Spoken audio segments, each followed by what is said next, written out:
It is Monday, March 15th. There we go. There we're back on. This is the first day back in the studio. Kyle and I just spoke for the first time in a week, moments ago, and we already can't stop laughing. So everywhere I go, the people really want to know. Oh man, it's no joke. We just said like a few moments ago, we jumped into the stream. I was like, we haven't spoken in a week. You can believe like we should probably get some some feelings, some emotions out of ourselves before we actually get on and talk to however many people are going to listen to this today. But here we are. We're here for you. We're here for you. We here. Want to give a shout out to Isaac, who is now producing the live stream. We threw him in. We put him into like a hot LZ on full, like he was doing hot yoga with two arms up behind his back, running live streams, and he just started. Yeah, so Isaac, we'll bring him into the show at some point. He comes from a news station background. He's got a great YouTube show of his own, and now he's on Team ASOTU, and he got to see firsthand what it is to run with the crew. So it's great to have him running the show. Danielle is now relaxing at the desk next to me, just making sure that we don't get in too much trouble. Man, we have so much to talk to. I don't even know what to talk about first. Actually, let's start with some fan art before you put it up, Isaac. So one of the fun things, over the weekend we made the announcement that we raised the seed round and all the investors or dealers.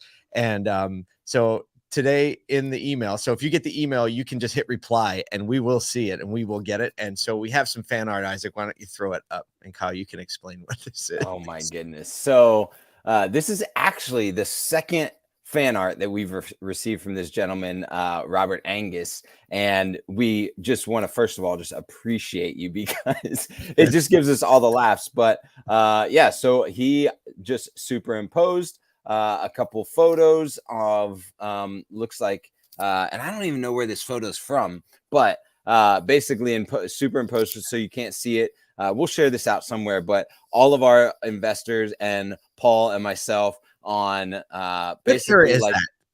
60s, it's 50s, the 40s? 50s or 60s. It's kind of the golden era of like gangs and like Rough Rider. Yeah, right? Gangs. We all have handcuffs hanging from our belts. And Kyle, you look like you're like an Australian, right? I do look Australian with the hat. Oh no, man, you look like you could just kick some butt in Australia. I just noticed it says troublemaker on the door.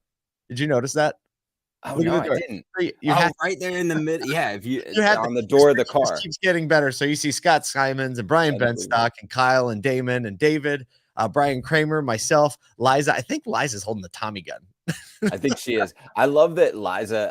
I feel like in this photo, Liza's like the one, and she probably will be this for all of us, and is this in the industry, right? Is like she's just going to keep us in check. Like at some point she's going to pull all of our ears over to one side and be like, watch it,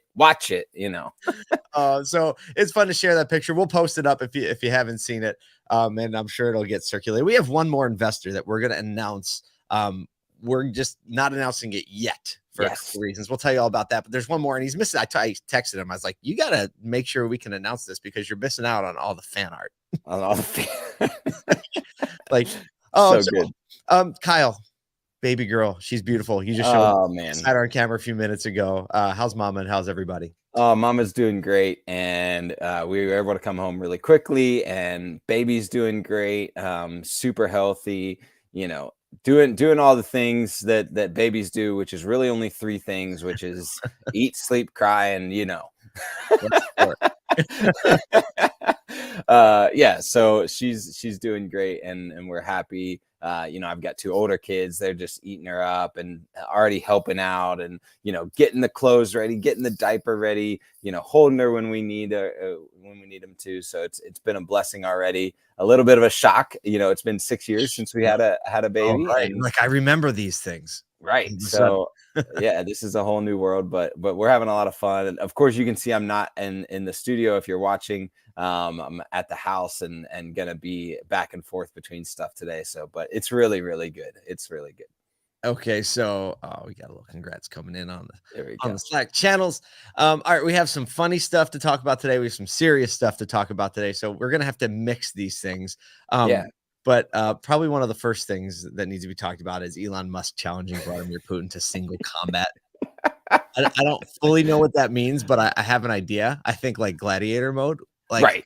Like everybody's in a big circle.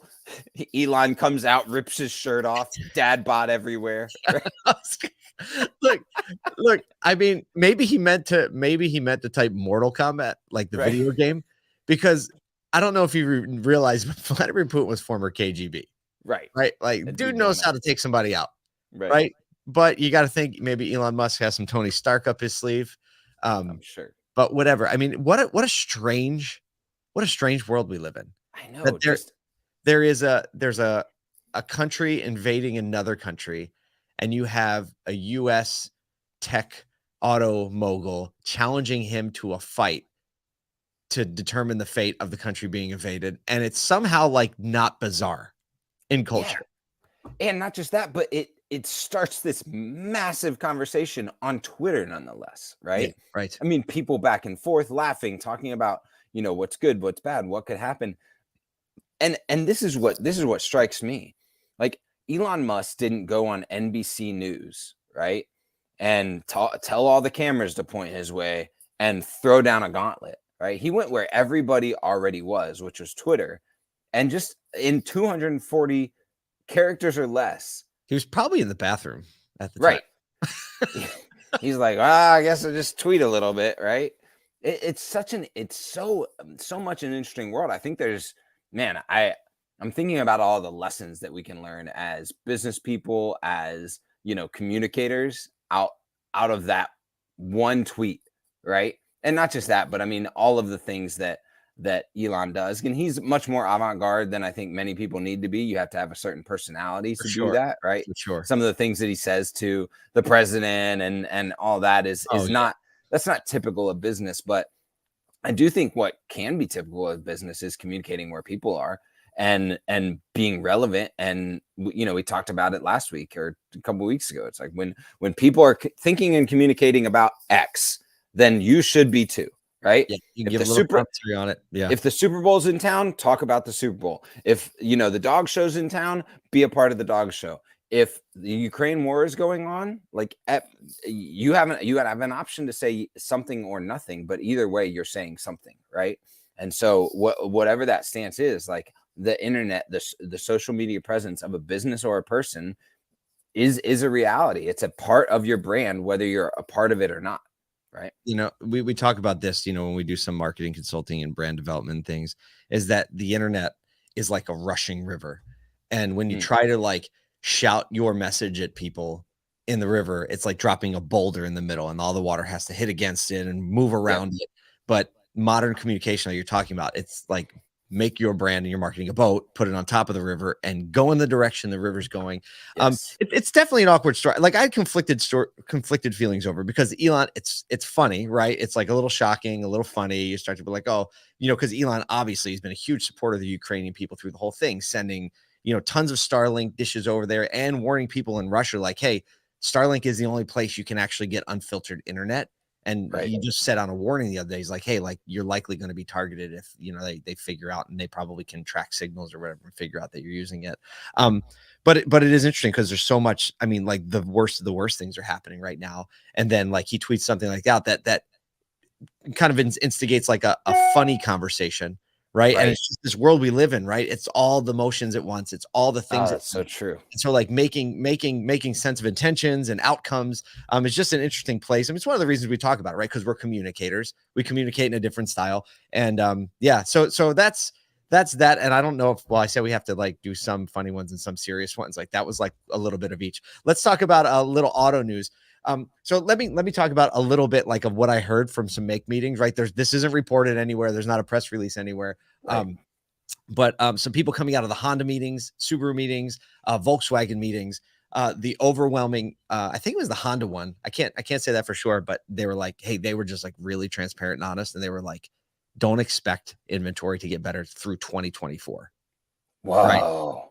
Right? And that's, like that, you're not hearing that anywhere else, but the make meetings, they're like, we're not expecting to have anywhere near normal for another 2 years. Right. So dig in, get used to it. And so I thought that was some real talk that I heard on the floor that It's You know new what's normal is interesting for when real. you say 2 years, or let's just say it's 2025, because probably even in a make meeting when they're super transparent, they're probably still giving a little bit of a lead, right? Yeah. Oh yeah.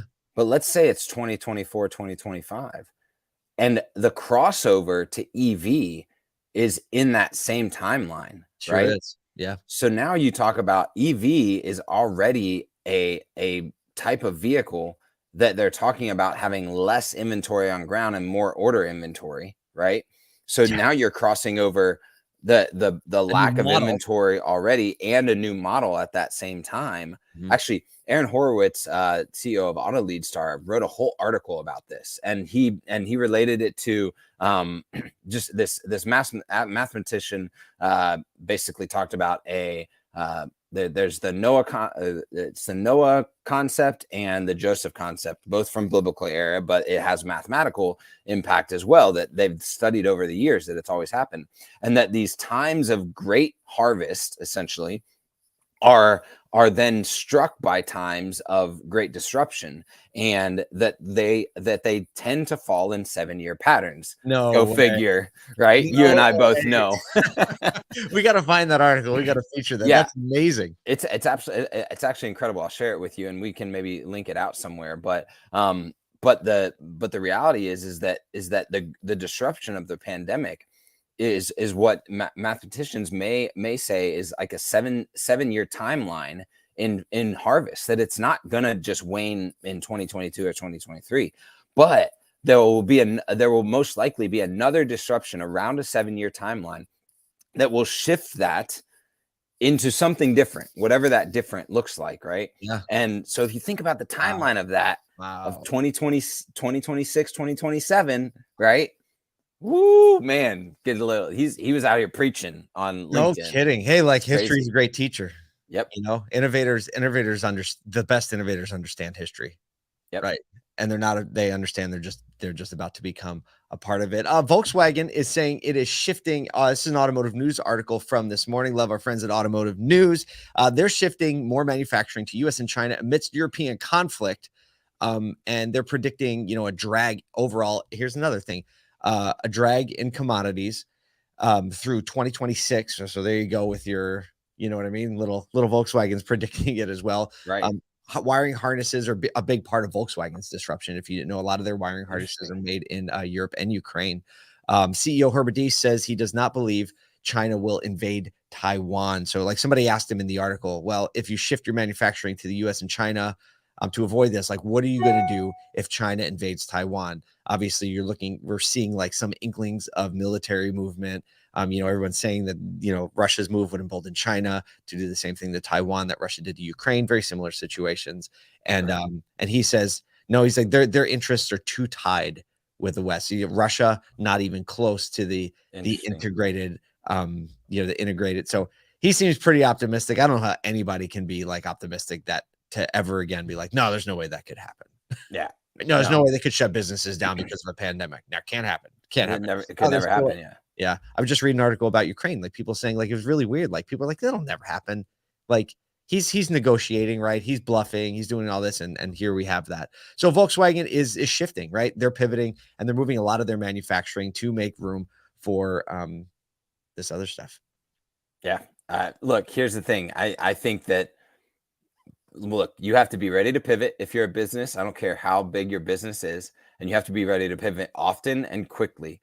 And Volkswagen is just saying, "Yep, we're doing that right now, and we're going to keep our head up." I mean, if I know anything, a man that's willing to do and ask me anything on Reddit probably has his head up enough Oh yeah.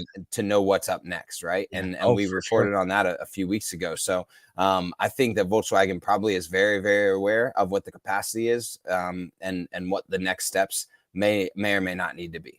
Without a doubt. Without a doubt. Here's a little culture news, and something that I personally got really excited about is Apple.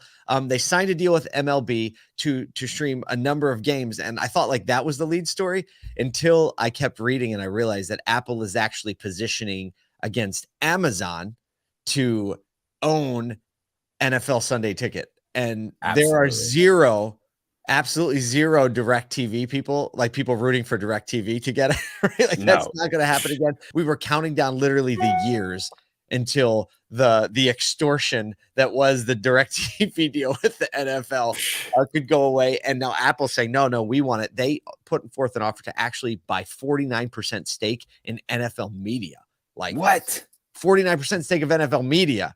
They have $200 billion sitting in the bank right now, Kyle. Oh yeah, no, they've been cash. They've been like fully cash everything for years. I think since it like Scrooge McDuck. It's unbelievable how much cash they just have sitting around wondering what to do with right now. So their market cap's 2.7 trillion. They have 200 billion in cash ready to deploy. So they're looking at 49% stake in NFL media and NFL Sunday ticket rights. If there was a reason that I would buy a subscription to Apple TV, that's the reason. I mean, Ted Lasso is great and all, but like, what else are you gonna watch? Yeah, no, it's a struggle bus right now, and they know that, and they're trying to fix that. Right? No, live sports would be the thing. Change the game for them. Please get a ticket. If anyone's listening, we are asking.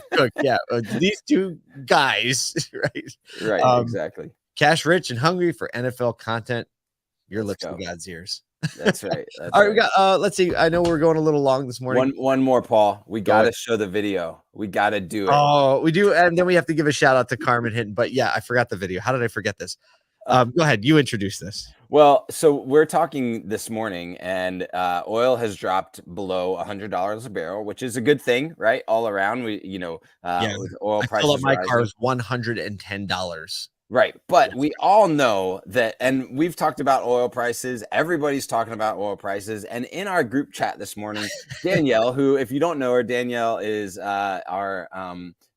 look, whatever title we give her is probably not enough. She just does so much for us. But she shared this video that we just want to give you a brief taste of this morning to lighten the mood. And for those that can't see it, you will absolutely understanding it. Yeah, it works audio or video. And this is our buddy John B. Christ, comedian. And here you go. Gas prices are going up again, and you know what that means. A hastily made story about it on your local 5 o'clock news. We'll start with a still shot of the gas station sign, obviously. Then someone opened up the gas tank and put the thing in. Next, we're going to do a shot of the price ticker as they fill up with gas. After that, we'll probably just interview someone at the gas station and ask them very leading questions to get them to make the situation sound way more extreme than it actually is, like this. I can't afford to go to the grocery store anymore. I can't afford food anymore. Usually after work on a Friday, I go down to Chili's and get a cold beer, maybe a 2 for $20, but now with gas prices being the way they are, I can't even afford that. After that, we'll show some more shots of the person we just interviewed getting gas and maybe showing them looking frustrated like this or maybe like this. Not yet convinced that the world is ending tomorrow? How about another doomsday soundbite? I mean, at this point, I'm honestly thinking about maybe, taking out a second mortgage on my house or selling one of my kidneys or something. Then we'll conclude by telling you to tune back in at 10 p.m. to literally watch the exact same story again. It's just unbelievable. We couldn't stop laughing at that this morning as people who produce content and watch local news. Isaac came from local news, so he's like, I think I produced that exact story 3 times last week. We thought it was a way to just bring a little lightness to all the things going on. One last thing. We want to give a great congratulations and shout out to Carmen Hinton, service manager at Carter Myers Automotive. So cool. Valley Subaru. So, Liza Borchis, an ASOTU investor. This is her Subaru store, and her service writer won the 5th annual Women Driving Her service manager, who started as a receptionist. So that's absolutely incredible. I didn't know that part of the story. We'll link up the video. We'll link up the video in the show notes. So if you haven't seen it or you want to see it, you can check it out there. We're going to get to meet Carmen next year now, because if we don't meet her before, because as part of the prize, she gets $1,000 and complimentary registration to the 2023 NADA show, which is going to be in Dallas, Texas. I can't wait. We're coming to get you, Michael Cirillo, in Dallas, Texas. That's right. All right. That does it for today. Thanks for being with us on our first day back in the studio. We're just getting warmed up. Got a ton of content coming out. Go to ASOTU.com. Sign up for the email list. Much more to come. We will see you tomorrow.